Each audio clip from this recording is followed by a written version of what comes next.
Mark's guests tonight are two-time Australian Moto3 champion and World Supersport 300 competitor Tom Bramich and ASBK Supersport 300 competitor Laura Brown. Plus, part 2 of Mark's conversation with ASBK star Troy Herfoss.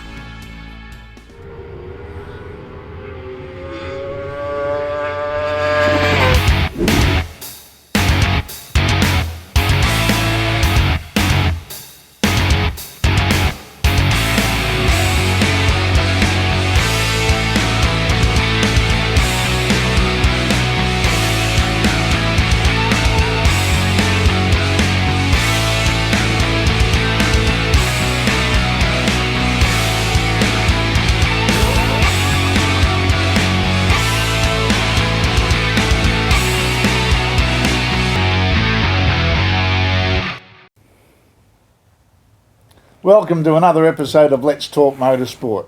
I'm Braxy. Thanks for joining us yet again. I think it's episode number 15 or 16, so I reckon I'm through in this time that's starting to loosen it up a bit. We're getting back to some sort of normality here at Let's Talk Motorsport and the rest of the world. So we're getting a few more studio guests. We had a great show last week. Thanks to Colin Edwards. He was absolutely awesome. No doubt we'll get him back again. I've had some great replies and interest in the boot camp to go there next year and have a bit of a visit over there and shoot some guns and ride some motorbikes. Also, Troy Herfoss, part 1. We'll have part 2 of that this week. But first up, I'd like to introduce my studio guests, social distancing of course, the 2 times Australian champion in 125G, Moto3s and the Proddy class, Tom Bramich. Welcome, Tom. Good to see you. No, it's not really good to see you because you're not meant to be here, are you? Yeah, I wish I was looking at you at a racetrack, but it's good to be here, Braxy, and hopefully not too far off racing. Yeah, well, have you got any word from the bosses over there when the Supersport 300 World Championship might be starting again? Not yet. The team's been in constant contact with me and we've been chatting a lot about what we think could happen, but in the countries where my team's based, which is Germany and Holland, and there's no major events until the 1st of September, so they're not all that hopeful, to be honest, from their point of view. But yeah, I'll be ready and we're just going to wait and see what happens, I suppose. So if nothing happens this year, are you still got a ride for next year? Has that already been locked in? Is it just like this, the pause has been hit on your career for the short term, but it hasn't jeopardised anything? Yeah, well, that's kind of what they're saying. We're still going to work out the finer details and that kind of thing. But yeah, I think what will happen is if we can't race this year, then yeah, as you say, everything's put on hold and just start again next year fresh as if it was 2020. But I really want to race this year because we've obviously got a plan mapped out and I want to be on a bigger bike next year. So, obviously it's not just me that's been put out by this, it's the whole world, but it's definitely a hiccup in the plan. But so how close were you going to jumping on the plane where you could be still stranded, like Tommy Taparis managed to get back out? He's just got out of isolation where he was, and just in time for his birthday a couple of weeks ago. How close were you to heading off? Yeah, I was actually already there. I flew out the Monday after World Superbikes at Phillip Island, and I was there for maybe 2.5, 3 weeks, and I was based in Girona, and I drove down to Jerez for the first test, and it was quite an unusual circumstances because we were actually on our bikes ready to go for the first test of 2020, and one of the marshals came out with the red flag and said, the day's been cancelled, you're going to have to go home. So that was the start of Corona, I suppose, in Spain.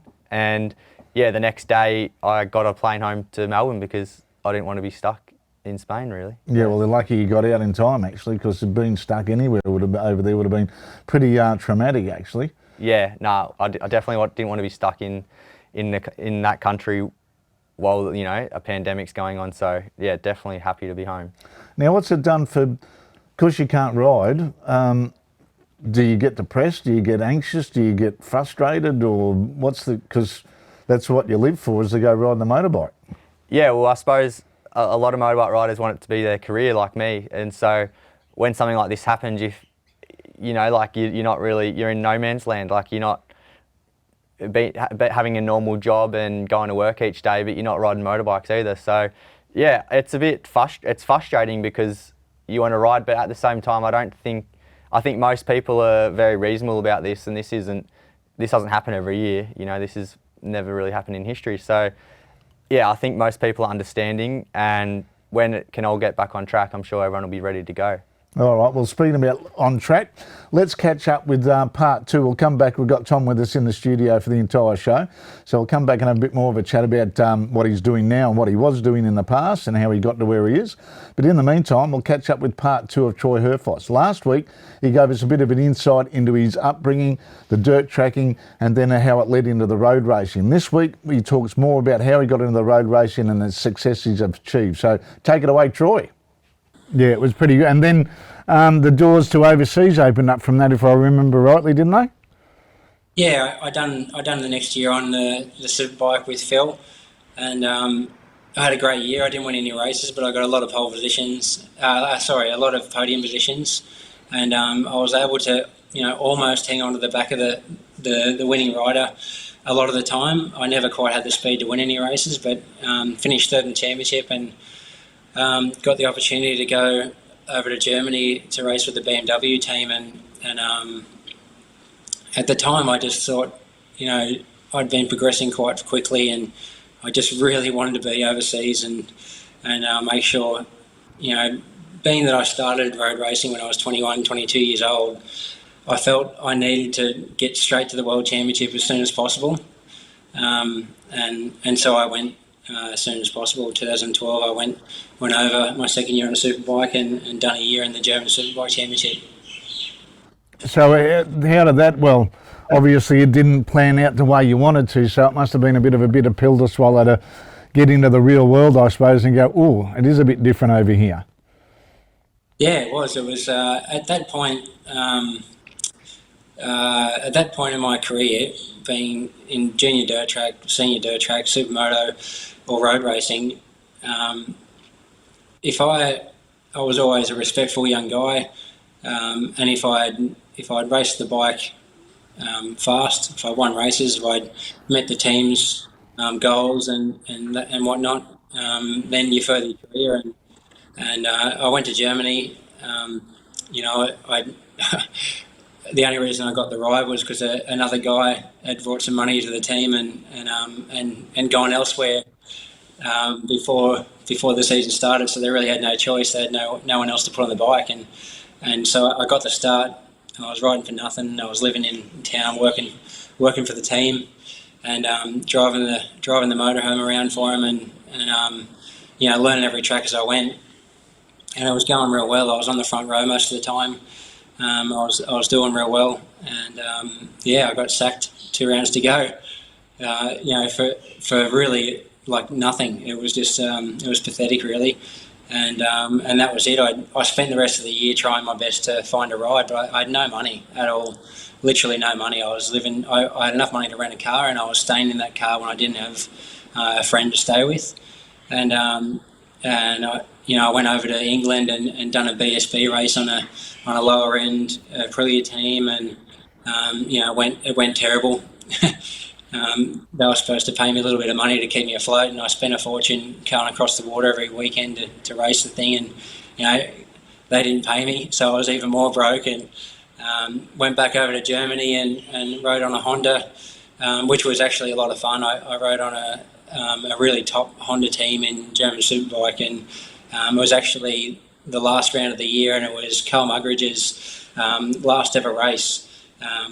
And Carl's someone I had a lot of respect for, because I knew that Honda wasn't as good as our BMW at the time, and he was making that thing work. And actually that weekend he got either chicken pox or measles or something, which he was so sick all weekend he barely was even going to ride, and that was sort of the final straw for me too. I rolled out of pit lane in the first practice session, and the guy behind me come out on cold tyres at Hockenheim down to the hairpin turn and touched the brake, and he lost control of the bike and took me out. Broke a bone in my ankle, and I spent the night in hospital, missed all the Friday practice at a track I didn't know, and pretty much had never ridden a Honda Superbike all but 2 or 3 laps.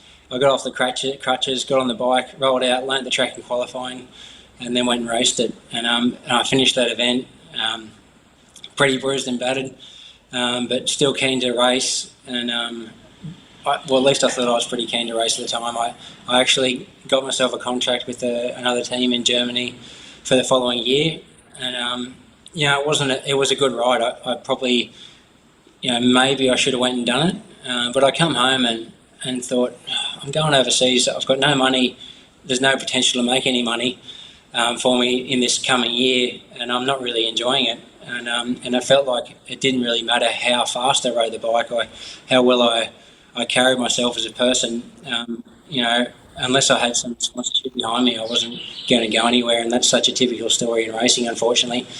But I rang the guys, and they didn't pick up the phone this day, and I said, look, I emailed them and said, so I'm really sorry. This is in December. They had plenty of time to find someone to put on the bike. I said, I'm going to stay home and start work, and I'm not going to race the following year. And it's funny now, I can't understand what the hell I was thinking to not want to race a motorbike, because now I just can't wait to go and race every weekend, and I find I love the competition so much. But yeah, at that time I just didn't want to go and ride, and I worked for the next year and a half or more, 2 years with my dad, even though I had I ended up having 16 months without riding a bike basically at all, and it was probably the best thing I've ever done, really. But it would have been nice to be over in Europe now still racing, but it's not to be. So with 2 years off the motorbike, basically, what was that? Who came and saw you, or did you go back knocking on doors to try and get a ride? Because 2 weeks off a bike in your mid-20s, when everybody else is progressing, can be a real hindrance and almost a backward step of beating yourself up because you've given everybody 2 years advantage to lift their game, so to speak. Yeah, it wasn't 2 years, but it was October 2011. I rode the bike for the last time, and then it was Troy Bayliss Classic in January that next year. So it was 14-15 months off the bike. I went down to Phillip Island in October that year to watch the MotoGP.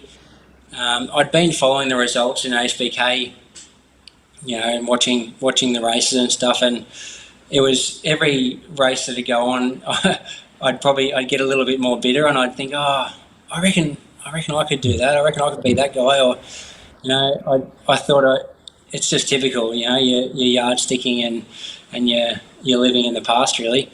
And I went to MotoGP and I was watching them guys go around, and I got pretty itchy and put the feelers out there that year, and I was going to go and race a 600 at Eastern Creek, and I was working full time, and actually the Thursday afternoon before the Friday practice, the guy pulled out, and so I went up there that weekend, and same thing, I caught up with a few people, and I actually caught up with Tony Hinton and Glenn Griffiths at Honda, and just sort of expressed my interest in going racing, and at the time the Honda team was really, it was probably it seemed to me it was the best team.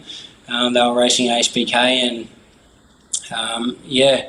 I decided I wouldn't mind going racing, and it sort of stayed there. I didn't sort of push for it too much, but yeah, down at MotoGP, I was having a beer up at Lukey Heights, or MD actually, and bumped into an old dirt track friend that. Same thing, he'd stopped racing but had all these fast bikes at home and wanted to go and do something, and he'd seen that I'd been invited to Troy's Classic at Taree, and he knew I didn't have a bike, and he just said, come and have a ride of mine. So that was it. I went out and done a day at a little go-kart track, like a dirt go-kart track, and a day at Tamora dirt track.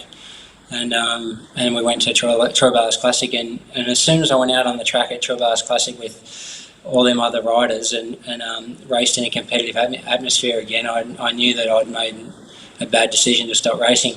And so from that point, it was full gas. I pretty much rang Honda and said that I wanted to buy a race bike, and is it possible that I could get a Team Honda bike? Being that they were going to FX that year, it was going to be a lot cheaper. And I actually committed to buy a bike and do it myself. A lot of people from home were helping, and I've always had such great help. Now I think about it, I had another friend, Damien Murphy from Canberra.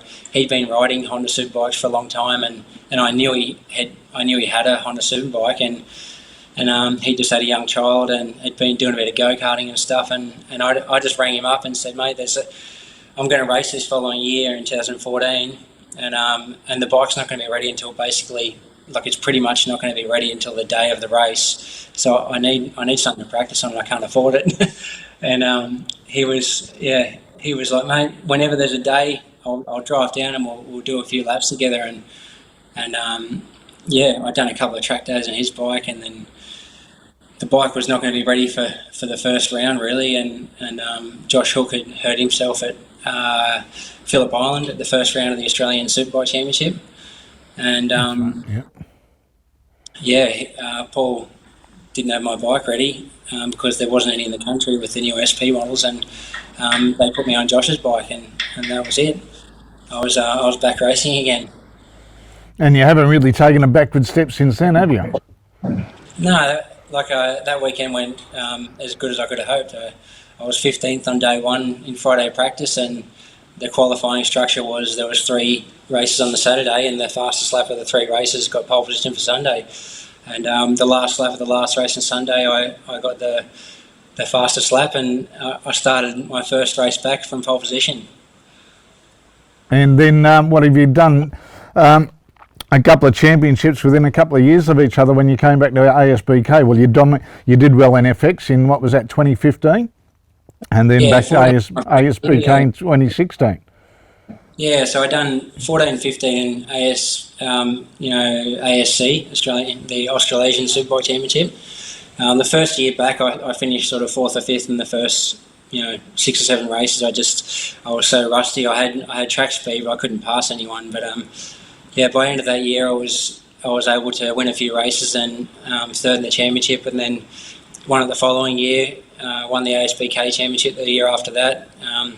Really close to winning another one the year after that. We come down in the final race with, I think it was Wayne and Josh, and I were really close in the points, and finished on the podium in that championship, and then was able to win it again the following year, and then almost win again last year. And that was probably the most exciting race of my career, really, that championship race with Mike Jones. Yeah, well, that was the classic that we all like to see, the final race of the year, the final lap. Whoever won that race was going to win the championship, and it was between you and Mike. Like I said, whoever won it. And you did it. You went within, 3 corners at Eastern Creek in that day in November with you two in that last few laps. And they actually showed it on telly just a little while ago again. And very, very intense. And it was good, the level of respect that you guys got to with each other. You can be racing that hard, knocking stickers off each other's fairings and a bit of an elbow here and there. But then as soon as the flag came out, you were shaking hands with each other. Yeah, it was like I've explained it to people before. It's just one of them. It was one of them races where we both honestly thought we were better than each other, and we both honestly thought we were going to win the race, and it was just so exciting. It was really hot conditions. The bikes were moving around a lot, and we separated ourselves from the rest of the field, and the 2 guys going for the championship were out front together, and the gloves were off. 4 or 5 laps to go. We were just banging bars and passing where we and our bikes weren't expected to, and it was just so exciting. It was so exciting and so much fun that I've never been so happy finishing second, and I really hate finishing second, especially in them big battles. But Mike done such a great job on the day to dig himself out of a bit of a hole from the qualifying the day before, and I think I'd done my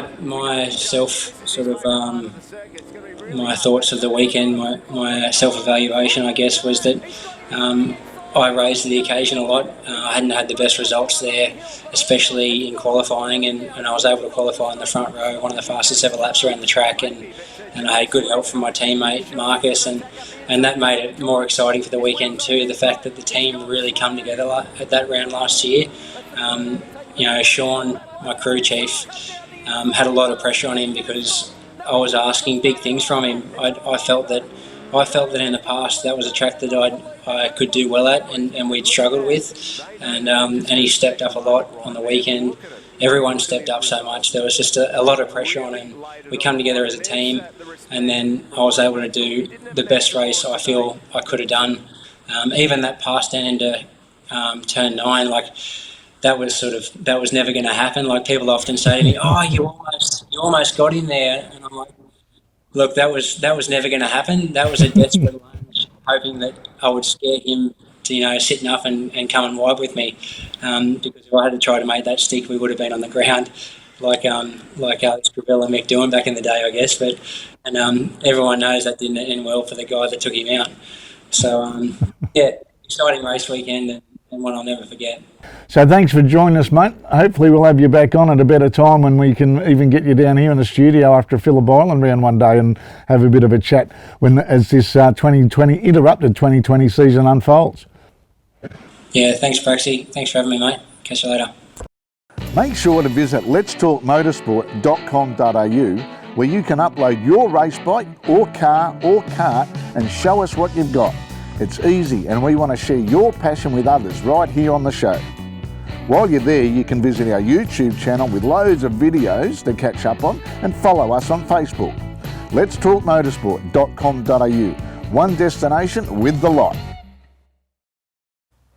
Well, welcome back after that, and Troy's certainly a character, very determined bloke, and Tom, watching that brought back some good memories, and they're both real, well, anybody in the world's, the Aussie Superbike paddock, if you give them a carrot like that, they're going to give everything they can, aren't they?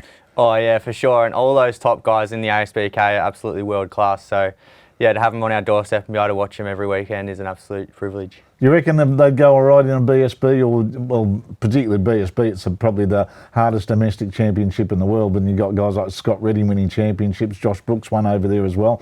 They could go over there. The only thing really, and you know of this, is the folding stuff to take with you. Yeah, I have no doubt that all those guys would run at the front of any domestic championship, if not world championship. So yeah, I think the only deciding factor is probably the bike specification and maybe a little bit the tracks here and there. But yeah, absolutely, they're more than good enough. Now, we're talking about that with you going to the Supersport 300 World Championship. Tell us how well that came about. Yeah, so in 2018, I won the Supersport 300 Championship, and one of our good friends, Rod Tingate, knows Rob Venegor, my team manager now. And we'd been talking on and off for a while to get over and even do a wild card or just some races in Europe, whether it be the IDM or the World Championship. And yeah, after I won the championship here, I really wanted to take that next step. I've always wanted to race in Europe, and it was a bit of a dream come true when, yeah, Rob offered me a position on his team.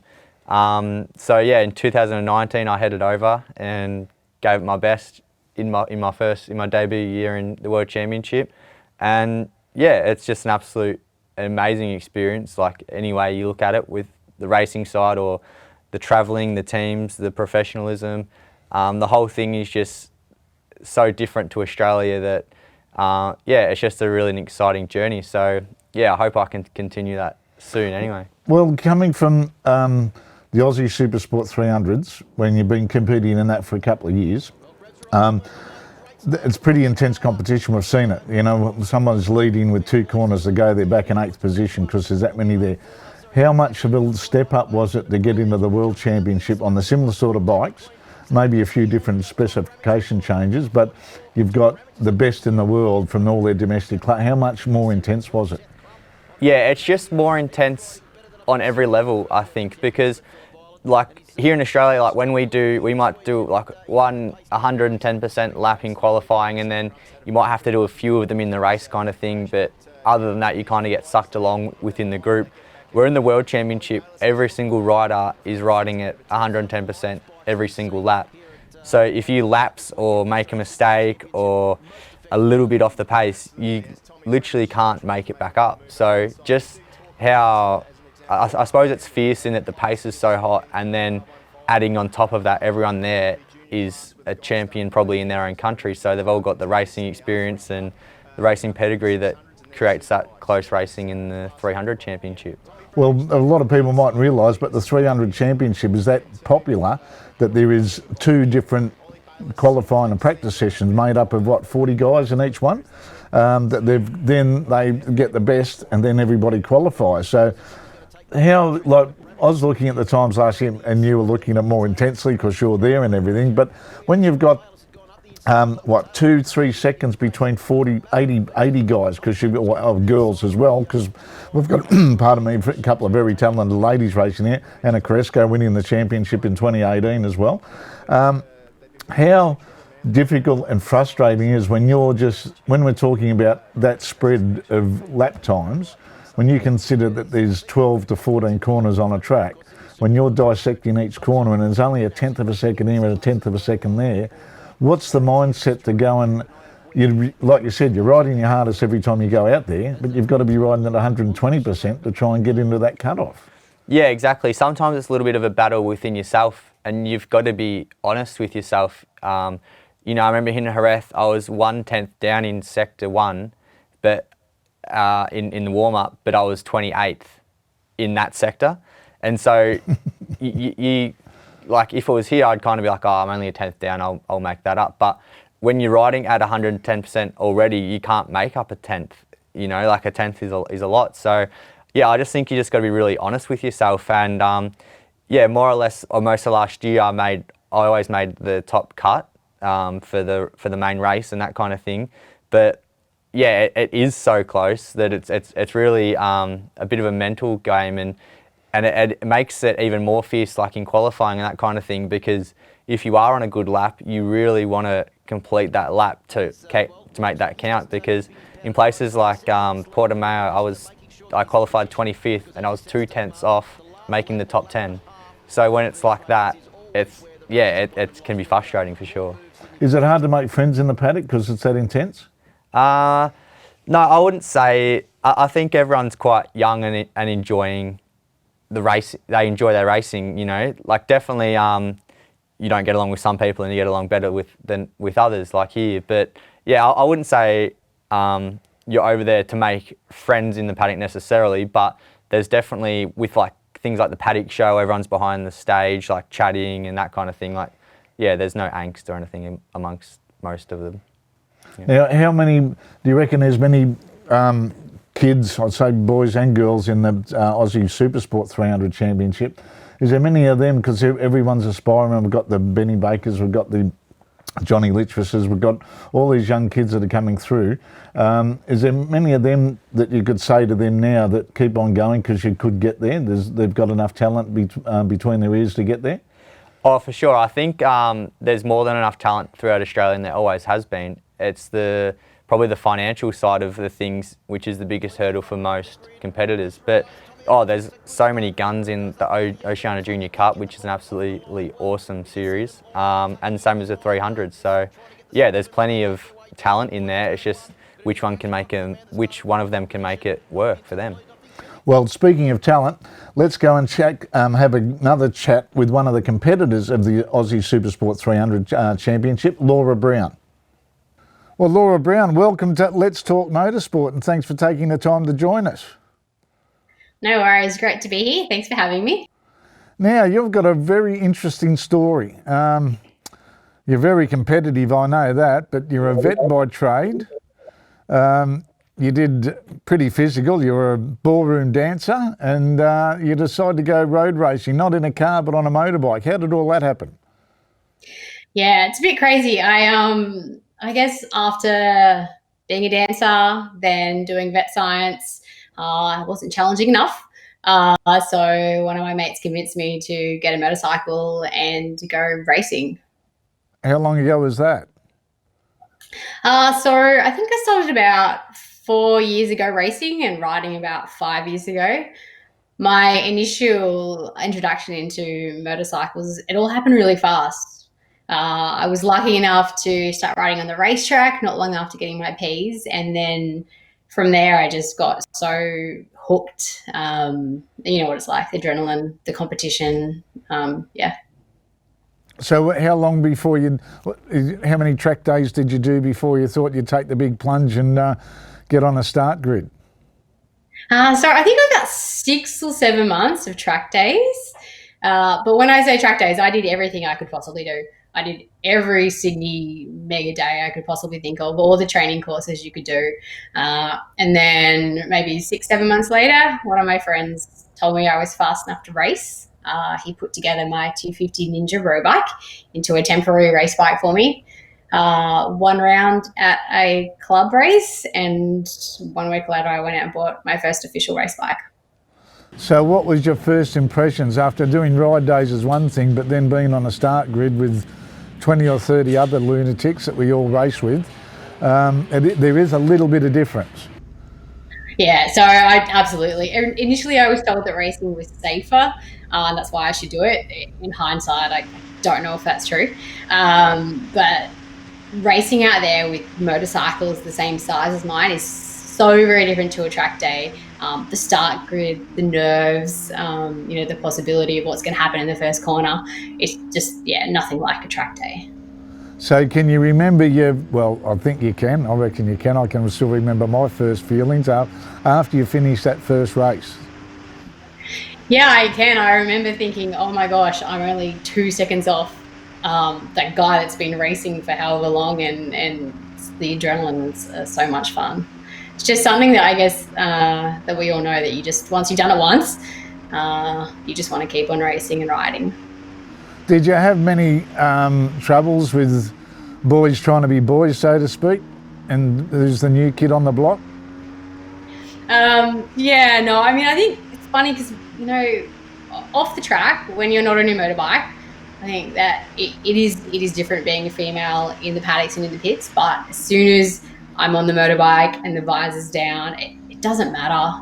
I've been punted off the track, hit by other bikes. They really don't give me anything because I'm a female. No, well, it's the same thing as I've said in my commentary and everything. You put a helmet and leather boots and gloves and you're just another competitor. Yeah, that's right. Yeah, absolutely agree. I wish it was different, but no, it's not. So, were you surprised how quickly you became fast? Because normally whether doesn't male or female, it doesn't really matter. You've got that progression, but some progress quicker than others. Were you surprised at how quick you picked yours up? I'm surprised now hearing everyone say, that I progressed quite quickly. But at the time, I didn't see it as that. I guess my personality is really driven, and if I decide that I want to do something, that's it. So thus doing every motorcycle ride day I could think of, and getting tutoring and doing all the classes and the schools that you can do. And I guess just from my upbringing, I used to ride horses a lot as a kid. I don't know how much that goes over on riding motorbikes, but I think, you're still on something, you're still riding something as such. So maybe that kind of helped me progress quickly as well. Yeah, but a motorcycle hasn't got a brain like a horse can throw you over the high side when it wants to. That's true. A horse won't throw you off over a cliff and take themselves with it, right? It's a good point. I guess I just put it down to determination. I think that I was lucky because I got a lot of help of a lot of different people in my first few years of riding motorbikes. And I think that really helped me with technique and, how to get good fast, and, Warwick Nolan being one of them the first few years of my racing. So, yeah, I think I was lucky as well. And now last year, we'll go back a little bit.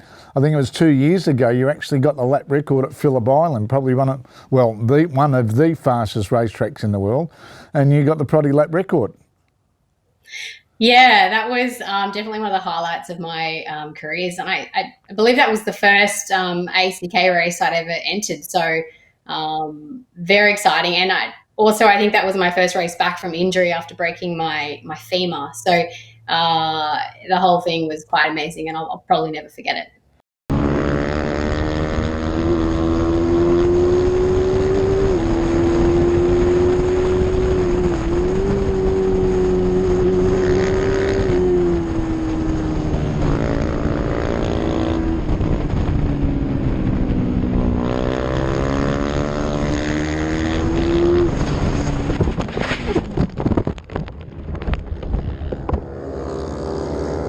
Well, that's what surprised me, because a lot of people, when they have an accident, tends to slow them down a bit. But you've seemed to come back and you've had some pretty monumental injuries and crashes, and I've seen a few of them myself.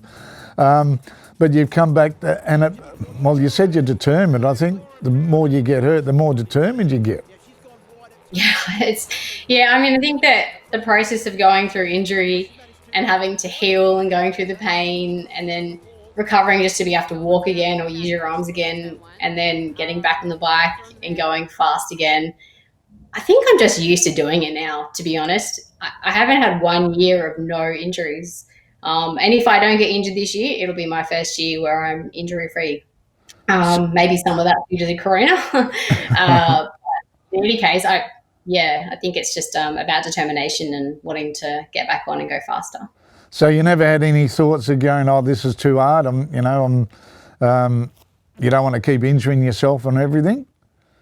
Yeah, it's funny. I think everyone, like my family and everyone that loves me, thinks I'm a bit crazy. But the answer is yes. I have thought when I'm lying in a hospital bed and I have a broken limb or a broken leg, or like last year it was my pelvis.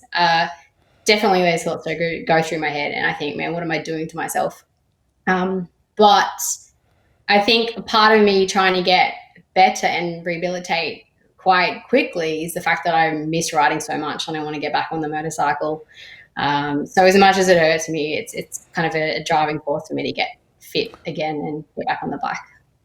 Well, you've answered all your questions. If you had any doubts, because we've only had one round so far this year at Phillip Island, that support category for the World Superbike event. And I think it was the first race on the Friday afternoon, if memory serves me correctly, that you were actually leading the race for a good majority of those 8 laps for that Proddy 300 race. Yeah, so the feeling was amazing. You know, I'm not used to being in front. So when I am in front, the feeling of thinking, oh my gosh, like I'm leading this race is quite inspiring, and it definitely helps me keep pushing every time I go on the racetrack. Well, it certainly does. And you ended up being there. It wasn't just a drop in the ocean. It was all 3 races you're up there with, competing against, basically teenagers. When you look at some of the kids you're up against, they are still kids, and they've got a lot more years of experience when it comes to dirt tracking. They know what a bike does underneath them. And I'd take my hat off to you, because you have picked it up really quickly and you keep stepping it up each time you get out there on the racetrack. Yeah, I mean, I guess you're right in the fact that I'm competing against guys that are half my age, and they also have like zero fear, and that's probably one of the things I struggle with more competing against them, where they might make a move which could knock someone off or hurt myself. I guess through my injuries, I'm a little bit more held back when I'm racing, and I just really try and be safe, but at the same time try and be ballsy and keep up with those guys as well. It's definitely challenging, and they're amazing riders out there. There certainly is, and it'll be interesting to see what you're like when you get your full confidence back, that's for sure. Yeah. I'm looking for, I don't even know when racing is going to start again with the corona, but hopefully the sooner the better, and we'll get some rounds, more than just one this year. So what have you been doing to keep that? Because as you said before, you were doing every ride day you can. Obviously you're trying to keep that up in the last 12 months, coming back from injury, trying to get bike fit again. To be off a bike and not being able to get on it, we were very lucky to get on a road bike and go on a road trip. Not that I've put that up to anybody, it's a lot safer on a racetrack, but because you've had that big time off a race bike, and the reaction times, reflexes, hand-to-eye coordination and everything, what have you been doing to try and keep that up? We can all go to the gym and keep fit, but there's nothing like what happens on a motorbike on a racetrack. Yeah, I think that's a really good point. And honestly, I haven't been doing anything to keep that up, but I've been trying to keep fit. So cycling and running, and mentally trying to prepare myself for scenarios in riding and watching motorbikes race around the track on the computer. I think that I'm quite used to having months off a bike and not racing, recovering from injury. So I'm not too phased. I think that I'll be fine, just due to my history of being off for months but injured and then coming back and going fast, whereas this time I'm not injured. So I feel like, yeah, I'll be fighting fit by the time I get back on the bike. And have you got any long-term goals, or what have you achieved? Like, we all start off racing and having a bit of fun, but then when you start getting a few results, you go, well, hang on, I'm not too bad at this. Have you got a long-term goal? That's a really good question. And I think every year I keep thinking, right, I just want to win one race. And I still want to do that. I mean, it would be amazing just to win one race. Even better to finish in the top 10 at the end of the year. It's so competitive, and given motorbikes, things can change so quickly, and someone's luck can run out quite quickly. So I think to be in the top 10 by the end of the year and to win one or two races would be amazing. Would you think about getting on a 600 or anything bigger? I've thought about it, but honestly, I think I might really hurt myself. I don't know. I'm a bit hesitant. I used to say that if I just do one good year on a 300, finish the season and do well and confident, then maybe the next step would be 600. So yeah, we'll see. I want a good year on a 300 first. And what's the camaraderie in the paddock like between the ladies? Because there's more and more, I think, at that round at Phillip Island, there was 5 or 6 ladies on the grid mixing it up. Yeah, I think it's great. It was great to see so many females racing. I mean, I think we all just treat each other like we treat the boys. I mean, I guess girls have got to stick together, but at the same time, we're still out there competing against each other. I think it's great that there's more girls racing, and eventually, if there's even a female championship, that would be great as well. Well, there's like we said, everybody's the same on the track. Have you ever thought about, with all the help you've got over the years from different parties, are you going to get your coaching ticket and try and pass on your tips to more aspiring young girls that want to come into the racetrack? Because the more the merrier. Yeah, I have thought about that, and I think probably when I stop racing, wherever that may be, then absolutely, I would love to help other girls get confidence, and some of them just need help just to make that first step and to get on the bike and do at least one track day, or just to start. I think just starting's the hardest part, isn't it? But definitely, it's something I've thought about. Not right now because I'm too busy, but at some point, yeah. Yeah, it is a bit of a difference in seeing you're a vet and dealing with traumatic. Well, parents of pets are always more traumatic than the pets you're dealing with, I suppose. And what's the feedback been like from people when they find out that their vet's a road racer? Usually it's a bit of shock. And most people think that because I'm a vet, I'm meant to be quite intelligent, and they think that riding a motorbike, racing is a little bit silly. So generally speaking, they're a little bit shocked, but most admire the what it takes. So definitely, I don't think that I scare people away. So that's good. And what about younger girls that, 10, 11, 12, that hear about what you're doing? Do they get a bit, I suppose, encouraged that maybe they could do the same thing? Yeah, look, I definitely think so. When I'm at a racetrack with my track bike, or at a race day, I'll get younger girls come up all the time and sit on my motorbike and have photos on the motorbike and with me. So I think that, it's really good that they can see, a female racing it up with the boys, and then, hopefully at some point they'll want to do the same thing. All right then, Laura, we better let you get back to keeping all those pets in control. But thanks for joining us, and hopefully we can talk to you later in the year with a few more results under the belt, and maybe with a bit of luck you got that first win under the belt. Yeah, that would be amazing. All right, it's been great. Thanks very much for having me. Anytime, the more the merrier. So hopefully we will talk to you and see you on a racetrack soon. All right, bye. Thanks, Laura. Well, Laura Brown, really tough, hard customer to deal with. Tom, you've been on the track with her over the last couple of years, and she doesn't hold back. Like getting that lap record a couple of years ago at Phillip Island, no mean feat whatsoever. Yeah, definitely one of the tough competitors in the front group, that's for sure. So with the 300s and everything out there, that many people racing and all that sort of stuff, how much has it really taught you? Because you went through the Moto3, well, you came through a bit of the junior racing. You did the Moto3, which unfortunately for Australia wasn't the breeding ground that we wanted it to, because of the fact we didn't have a lot of people on the grid. But then you jumped onto the 300s, and mate, the rest is history, I suppose. Yeah, the 300s has taught me a lot. you know, how to plan out a race, how to plan qualifying, how to deal with a busy track. A lot of different skills really, but I'm definitely looking forward to the challenge of something with a bit more horsepower. I've been on the 300 for 3 years now, so yeah, I'm hanging to get on a 600. Before we start talking about the 600s, let's talk about what you've been doing in the last few years, every January, and a couple of other meetings in between the Australian Historic Championships, because you've won a couple of them, on those immaculate machines owned by Ronnie Angel, a couple out of his vast collection of historic bikes, those patents.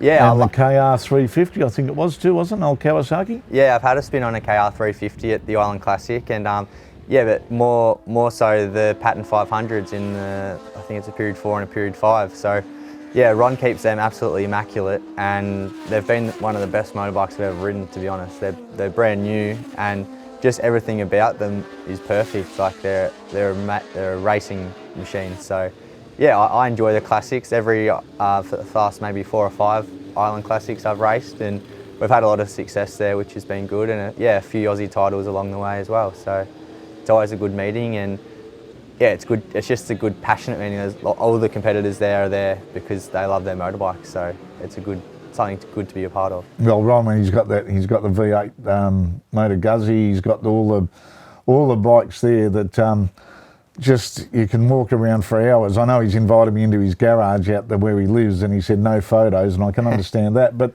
what's it like when you're on a 300, and if it goes down the road, it's, you know, you can fix it up. Okay, you've spent some money on crash damage and all the rest of it.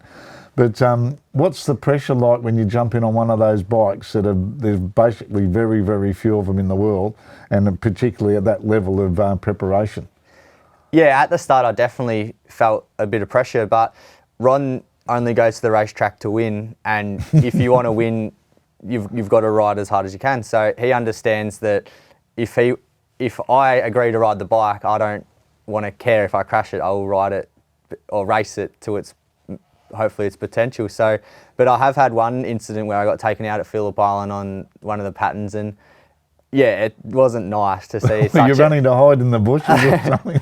No, luckily it wasn't my fault. I got taken out coming into Honda by a guy that just decided he didn't want to brake, I don't think. So, yeah, but it wasn't nice seeing a really expensive motorbike laying on its side. But Ron was actually awesome about it, and yeah, we've got a good understanding that it's racing, you know, stuff happens.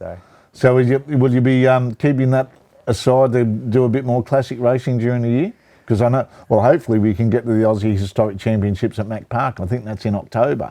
So yeah, hopefully the borders will be open to do that, and if you're around.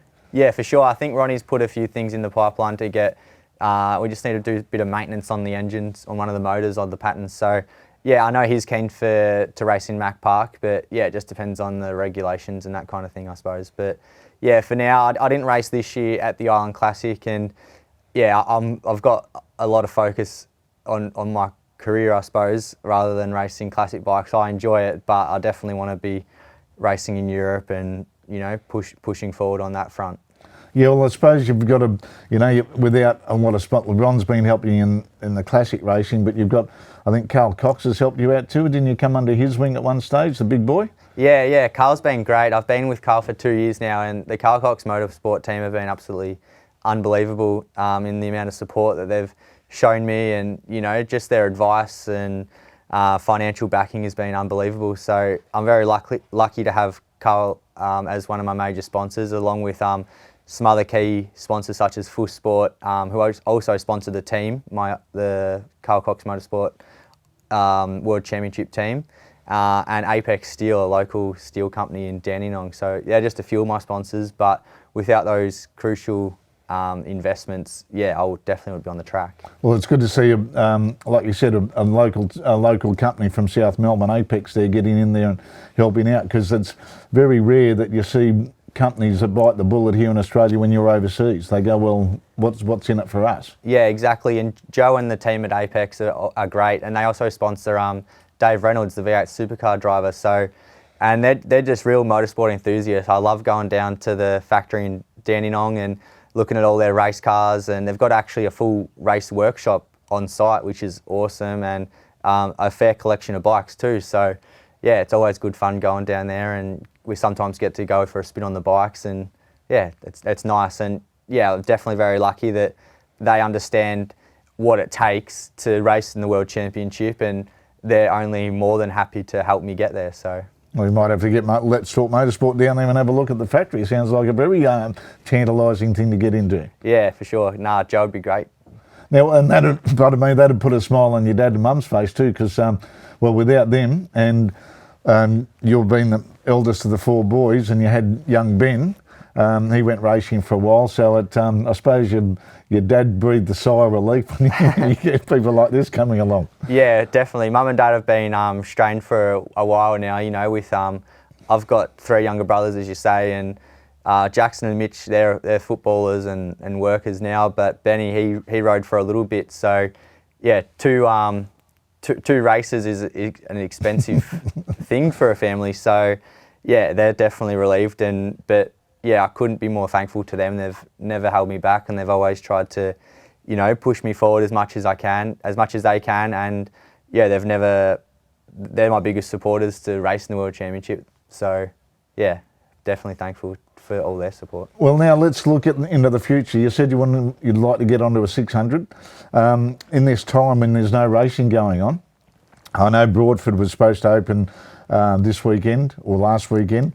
The Champions Ride Days. The tracks are starting to open up again. So have you got a bike ready to go and get your eye back in? Because without being on a bike, your hand-to-eye reflexes, coordination, the speed differential, because you're not on that bike all the time, that's going to drop off as well. So you've got to get back in and get that adrenaline rush going and get the eyes open again. Yeah, for sure. I can't wait to get back on the asphalt. And yeah, I am lucky that I have a Kawasaki 400. Kawasaki Motors Australia, we're really good and help me out with a bike. So yeah, I'll be back on that as soon as possible, as soon as I can map out a few ride days and that kind of thing. But I've been really lucky, to be honest, within this time period with Corona, that I've been able to sneak down to Wayne Maxwell's farm, and we've been riding TDR 125s like a few times a week. So yeah, I've still been able to get my adrenaline fix through a few hot laps with Wayne.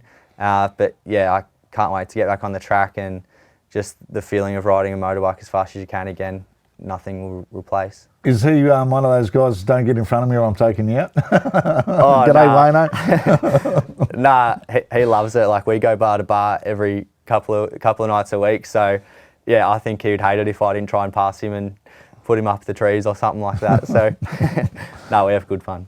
All right, mate. Well, thanks for joining us here on Let's Talk Motorsport. All the best for the future, and hopefully we don't see you here for a while, and I mean that in the best possible way. Yeah, thanks, Braxy. It's been great, and I'll be watching your show throughout the year. Thanks, mate. Spread the word. We'll get it out there. But yeah, thanks for joining us. Before I go, though, remember to keep track of the website. Also, our podcasts on a number of different platforms, and also the fact that we're now on Instagram TV. You can watch all the shows there. They're on demand. If you don't see it at 8 o'clock at night, they're on demand 24/7 forever and ever, hopefully. So thanks again to Tom. Thanks again to our guest with Troy Herfoss, a great interview with him to finish that off, part 2, and also Laura Brown, just showing that it doesn't matter what you are there, if you've got the nous and the courage and the determination to get out on a road racing track or a dirt track or whatever, it is there for you. So take note of that. It doesn't matter who you are. We want everybody out there having fun. Now, also remember, show us what you got. If you've got your bike in your shed and you want somebody to have a look at it and show it off and see how good it is, keep us in touch, do a bit of a little home video on it, send it in to us, and we can put it up here on Let's Talk Motorsport. But until next week, I'm Mark Brack signing off. Keep it pinned and keep safe in this time. See you later.